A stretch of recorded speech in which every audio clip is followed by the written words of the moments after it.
Mitch, how thrilled were you to take those two big wickets, probably the two big wickets of the day?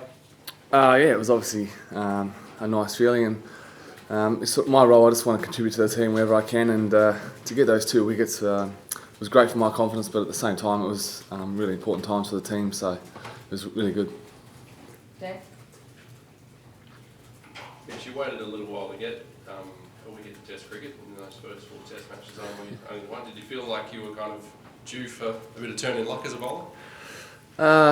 I'm not sure it was I was due for a turn of luck, but I've certainly been working hard on my bowling, and it's something that I want to keep improving. It was obviously a bit different bowling in Abu Dhabi and Dubai to here, so certainly a nice change. And just on the role as an all-rounder, as an all-rounder in the bowling attack, obviously you're there to sort of help fill in the gaps, I suppose, a little bit, but also to, I guess, make something happen if not much is going on. Yeah, that's exactly it. I think with the attack that we've got, I'm certainly not going to come out and try and blast blokes out, but wherever the skipper needs me, I just want to be there for him and bowl wherever. So hopefully I can do that in second innings and take a few wickets. Mitch, Craig McDermott sort of said to us before the first test that, like, with your bowling, it took you a while to get your confidence back after you did your hammy last summer. Can you just talk us through that? Was it hard to sort of build up to that full pace that you can bowl? I don't think it matters who it is. When you come back from injury, it always takes a while to get back. Obviously, I've changed a few things and worked really hard with Billy, so it's great to see a few of those things coming off now, and hopefully it can continue. And how did you sort of how have you felt about how things have gone so far this tour? Like, were you surprised to be left out of the first test, and how's it sort of been for you? Look, I wasn't surprised. I was obviously, whenever you're not picked for Australia, it doesn't matter whose spot you're fighting for, you're obviously disappointed. But look, I gave myself the best chance, and obviously went with that team for the first test, and I'm just looking forward to hopefully taking my opportunities now and playing a few games. Joe? Mitch, how do you imagine the rest of the match panning out for Australia? I don't think it's going to rain, or not at the right times for England anyway. In complete control of this now. Yeah, hopefully it doesn't rain. I haven't looked at any forecasts, but I think we've got ourselves in a great position now to really drive the game these last 2 days, and hopefully when we bat well tomorrow, and we can really put England under some pressure tomorrow afternoon and on day 5. Mitch, those 2 wickets were probably not dissimilar to how you got out when you were batting. Is that the biggest danger, batting on that pitch? Is the variable bounce, are those sort of dismissals the one that are most in play? I certainly think over the next 2 days it will be. It was nice to get those wickets like that. It doesn't matter how you get them. So hopefully I'll take a few more chop-ons if I have to in the second innings. Mitch, Adam Voges wasn't on the field today. Do you know where he's at the moment?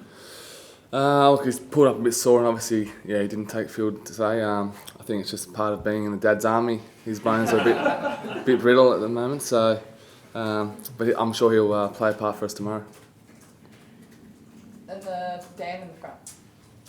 How's that? What do you think the target may be? Has there been any sort of discussion on a figure yet for tomorrow that you want to set England? I haven't heard anything. I'm sure Michael's got a total in mind, and he'll talk to us before the game tomorrow or even tonight. So I'm not sure. I would imagine it would be around the 450 to 500 mark, hopefully, if we bat well tomorrow. The suggestion for a while has been that your bowling's not quite as good as your batting. Do you feel like a performance today in those sort of 2 wickets goes a long way to proving that wrong? I've always seen myself as a batter, and my bowling's been a bonus, but we know at this level that if you want to be playing as an all-rounder, you need to be pretty equal. And like I said, I've said it many times before, that my bowling is something that I'm really just working on and want to keep improving. Mitch, how did you find the whole circus, for want of a better word, around who would get the all-rounder spot for this test match? It was a huge discussion point for the public and I suppose the media as well. I mean, how did you find all that, and how's Shane finding it, I suppose? Yeah, it was quite tough, to be honest, because for me, I've just got so much respect for Shane, and he's someone that I really enjoy working with and watching him do what he does, because although sometimes he cops a bad rap, he's been a very good player for Australia over a number of years, and to do what he's done over 60 tests or however many he's played is a fantastic effort. And he's always played a part in winning teams for Australia. So, to be honest, it was really hard to see the amount that he cops back home. But look, I just want to do well, and hopefully I can keep contributing to this team. Mitch, could you talk us through the sort of Australian perspective on the catch of Peter Neville from Joss Butler, and then also his decision to walk as well?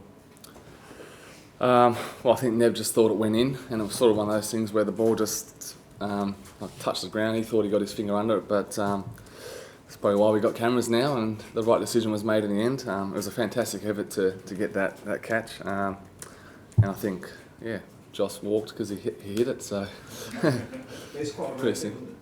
Yeah, it is. I think with DRS these days, it makes it pretty simple if you hit it, and the fielding team goes up, and they've got reviews left. Obviously, you know they're going to review it, so you may as well walk. Last one in the front, Ben. Mitch, just this sort of thing between you and Shane Watson, like you guys competing for spots, like during the World Cup, it sort of changed a couple of times, and you probably thought after you came in, you were already in the team, but you probably thought at one point that you were in the side, and then 4 days later you weren't. How did that sort of affect your confidence and all that kind of thing? What happened there? It was obviously very tough at the time to be left out at that stage of a World Cup, and at the end of the day, if I'm being honest, it was probably the right decision to go with Shane with all his experience in one-day cricket. So at the end of the day, I got a medal around my neck, and that's all that mattered. So I was a part of that 15 just as much as anyone else in that team. So that's what it felt like anyway. So I thought the right decision was made throughout the World Cup. Watch every Ashes moment live. This is like the days of Lillian Thompson.